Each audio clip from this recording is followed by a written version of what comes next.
और चीन के समझौते की में पुतिन का हाथ है। क्या है इसकी इनसाइड स्टोरी, दिखाते हैं आपको इस रिपोर्ट के जरिए।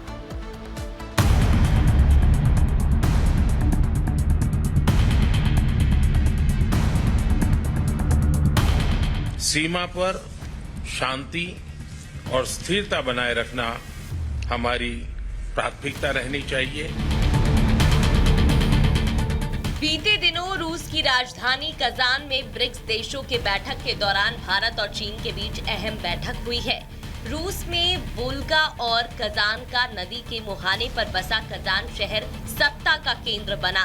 यूक्रेन युद्ध के बाद से अमेरिका और यूरोप को ठेंगा दिखाते रूसी राष्ट्रपति व्लादिमीर पुतिन की मेजबानी में कई देशों के राष्ट्र प्रमुख कजान में जुटे।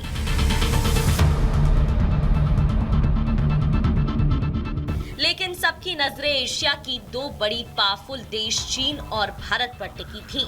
लेकिन 2020 में गलवान की घटना के बाद नरेंद्र मोदी और शी जिनपिंग का एक साथ एक छत के नीचे होना यकीनन बड़ी खबर थी। मगर अहम सवाल था कि 4 साल के टकराव और गतिरोध के बाद चीन के तेवर नरम कैसे पड़ गए। पीएम मोदी और जिनपिंग बातचीत की टेबल तक कैसे पहुंचे। इन सैन्य गतिरोध को सुलझाने में पुतिन की भूमिका क्या थी।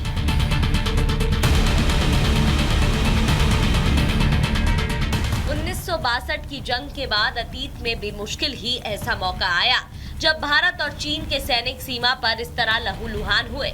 लेकिन 15 जून 2020 को गलवान घाटी पर जो कुछ हुआ उसने एशिया की इन दो महाशक्तियों के बीच की खाई को और गहरा कर दिया। हालांकि इस बीच दोनों देशों के बीच लगातार सैन्य और राजनयिक स्तर पर बातचीत होती रही, लेकिन समस्याएं जस की तस बनी रही।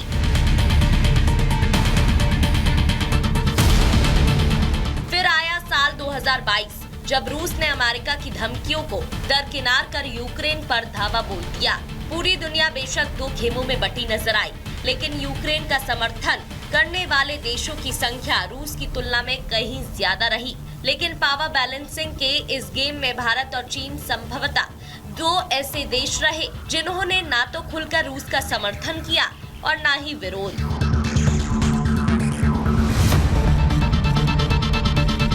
ये वो समय था जब अमेरिका और तमाम यूरोपीय देश रूस पर एक के बाद एक प्रतिबंध लगाते जा रहे थे।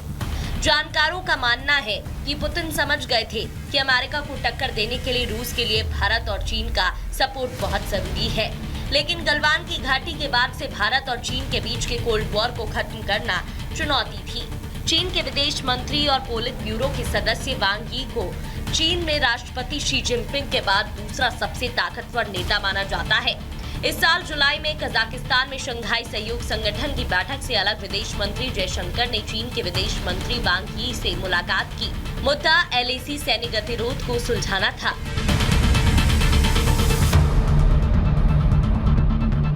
सितंबर में रूस के राष्ट्रपति पुतिन के साथ राष्ट्रीय सुरक्षा सलाहकार अजीत डोभाल की तस्वीरें खूब वायरल हुई थी। डोभाल 12 सितंबर को पुतिन से मिलने सेंट पीटर्सबर्ग पहुंचे थे। इस मुलाकात के बारे में आधिकारिक तौर पर कहा गया कि पीएम मोदी के यूक्रेन दौरे के दौरान हुई बातचीत के बाद निष्कर्षों से पुतिन को वाकिफ कराने के लिए डोभाल उनसे मिले थे। लेकिन जानकारों का कहना था कि पुतिन से डोभाल की मुलाकात की असली वजह चीन के साथ भारत के सैन्य गतिरोध को खत्म करना था।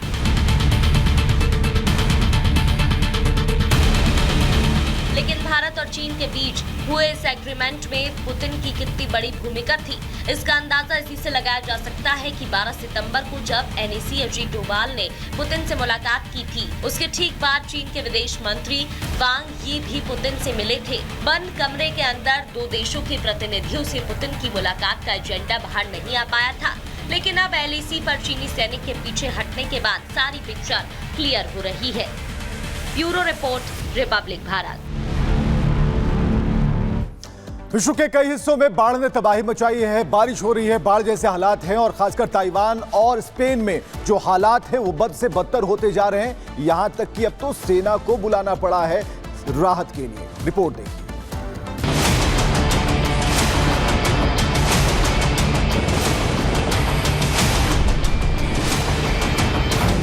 स्पेन में बाढ़ से हाहाकार, ताइवान में टाइफून का प्रहार। सड़क के किनारे यहां वहां पड़ी गाड़ियों की लंबी कतार। पानी के प्रकोप को बचाने की जद्दोजहद। रेस्क्यू में लगी बचाव दल की बड़ी टीम। तस्वीरें स्पेन की यूटीएल की है, जहां बाढ़ और बारिश ने हाहाकार मचा रखा है। स्पेन सदी में आई सबसे भीषण बाढ़ की चपेट में है। मूसलाधार बारिश की वजह से चारों तरफ पानी ही पानी नजर आ रहा है। इस भीषण बाढ़ ने कई गांवों को तबाह कर दिया है, जिसमें कम से कम 140 लोगों की जान चली गई। स्पेन में बाढ़ की वजह से मृतकों की तादाद बढ़ने की आशंका है, क्योंकि अधिकारी वाहनों से शवों को निकालने में जुटे हुए हैं और तलाशी अभियान जारी है। बड़ी संख्या में लोग अभी भी लापता हैं। स्पेन में इस शताब्दी की सबसे भीषण प्राकृतिक आपदा ने विनाश के निशान छोड़े हैं। स्पेन के पूर्वी और दक्षिणी हिस्से में मंगलवार को शुरू हुई मूसलाधार बारिश बीते 3 दिनों से जारी रही है, जिससे बाढ़ के हालात लगातार बिगड़ते गए। स्पेन के राष्ट्रपति पेड्रो सांचेज ने इन हालातों पर चिंता जताई। उन्होंने कहा कि जो लोग अपने प्रियजनों की तलाश कर रहे हैं, पूरा स्पेन उनका दर्द महसूस कर रहा है। हमारी प्राथमिकता आपकी मदद करना है। हम सभी आवश्यक संसाधनों का इस्तेमाल कर रहे हैं ताकि हम इस त्रासदी से उबर सकें। स्पेन के हालात को इसी बात से समझा जा सकता है कि वहां बाढ़ में फंसे लोगों को निकालने के लिए हेलीकॉप्टर का सहारा लेना पड़ रहा है। बचावकर्मी अपनी जान पर खेलकर लोगों को बचाने में जुटे हैं। पुलिस और रेस्क्यू टीम लोगों को घरों और कारों से बाहर निकालने का काम युद्ध स्तर पर कर रही है। बाढ़ से तबाह हुए इलाकों में स्पेन की इमरजेंसी टीम के अलावा सेना के 1100 सैनिकों को तैनात किया गया। स्पेन सरकार किसी भी अप्रत्याशित हालात से निपटने के लिए क्राइसिस कमेटी भी बना दी है। स्पेन ही नहीं, ताइवान में भी प्रकृति का प्रकोप इस कदर कहर बरपा रहा है, मानो अपने साथ सब कुछ उड़ा कर ले जाएगा। ताइवान के पूर्वी तट पर बेहद शक्तिशाली तूफान कोंगरे ने दस्तक दे दी है।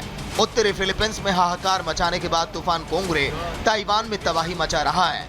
तूफान कितना भीषण है, इसको लेकर आप तस्वीरों से समझ सकते हैं।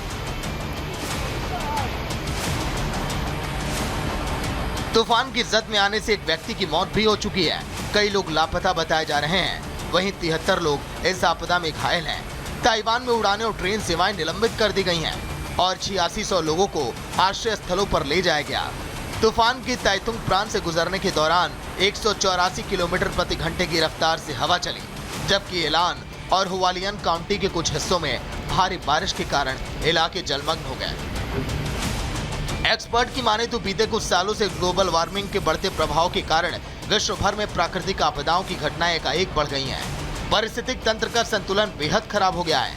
यही वजह है कि हिम ग्लेशियर पिघल रहे हैं, जिसके चलते कहीं बेहिसाब बारिश, तो कहीं सूखे की मार, तो कहीं तेज तूफान का कहर। अगर यही हालात रहे तो आने वाले दिनों में हालात और भी भयावह हो सकते हैं। Bureau report, Republic Bharat.